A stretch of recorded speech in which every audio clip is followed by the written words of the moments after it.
Бүгінгі видеода бел неге ауырады, бел ауруының себептері қандай, сол туралы білетін боласыздар. Сәлем құрметті алтындарым, денсаулық үшін каналына қош келдіңіздер. Ал сіз оған дейін каналға тіркеліп лайк басып және де колокольчикті басып қойсаңыздар, менің видеомды бірінші болып көретін боласыздар. Беліңіз ауырып, мазаңызды ала берсе, қорықпаңыз. 5 адамның 4-еуі белінің ауырғанына шағымданады.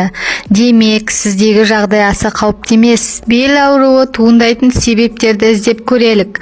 Монитор алдында көп уақытыңыз өтеді. Адам тәуліктегі уақыттың орта есеппен 9 сағатын компьютер алдында бүкірейіп еңкейіп өткізеді екен. Заманауи гаджеттер көбейіп, адамдармен хабар алмасу тым жеңілдеген сайын арқадағы, иық пен мойындағы ауруларды қаптап барады.